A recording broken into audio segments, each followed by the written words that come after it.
नमस्ते, मैं प्रोफेसर राम शर्मा। आजकल कुंभ के मेले का चारों तरफ प्रचार प्रसार है।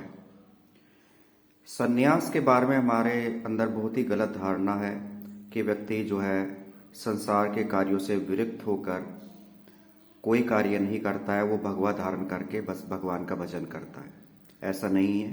अगर हम अपने ऋषि मुनियों की परंपरा को देखें तो हमारे ऋषि मुनि आध्यात्म की शक्ति से कितने बड़े बड़े उन्होंने काम किए हैं। हमारे ऋषि मुनि साइंटिस्ट भी होते थे, मैथमेटिशियंस भी होते थे, काष्ठ शिल्पी भी होते थे,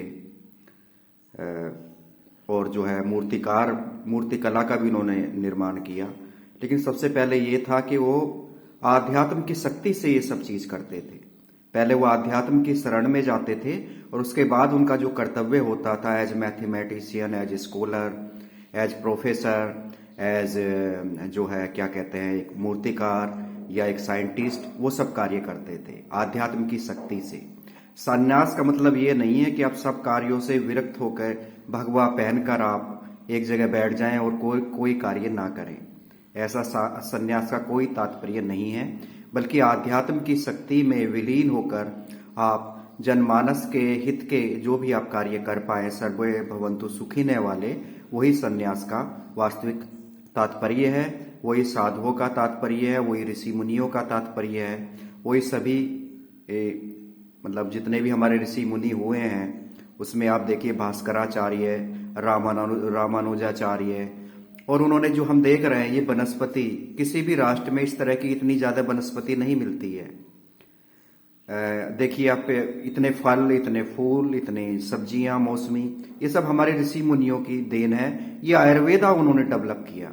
एक आयुर्वेद, हमारे ऋषि मुनियों ने आध्यात्म की शक्ति से आयुर्वेद का निर्माण किया जनमानस के लिए।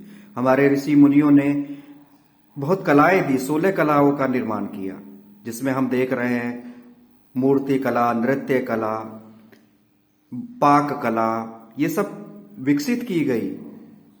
जो अब हम बाहर से हमारे तरफ ये ज्ञान आ रहा है, ये भारतवर्ष से ही ज्ञान गया है, भारतवर्ष से ही वो लोग ज्ञान लेके गए हैं। अब हम देखेंगे कि आइंस्टीन ने भी आध्यात्मिक शक्ति, जो फेमस साइंटिस्ट आइंस्टीन रहे हैं, उन्होंने भी आध्यात्मिक शक्ति का सर्वप्रथम उल्लेख किया है कि सर्वप्रथम हमें आध्यात्मिक शक्ति हमारे अंदर होनी चाहिए, तभी हम कोई बड़ा कार्य कर पाएंगे।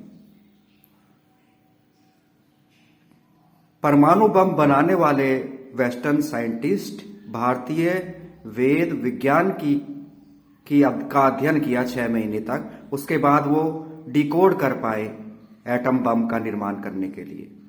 ये सारा ज्ञान हमारे ऋषि मुनियों द्वारा ही पूरे विश्व में फैलाया गया है।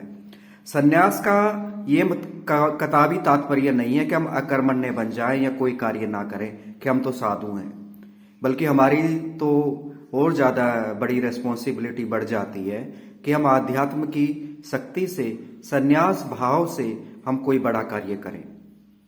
वो साइंटिस्ट के रूप में हो, फिजिशियन के रूप में हो, मैथमेटिशियन के रूप में हो, स्कल्पटर के रूप में हो।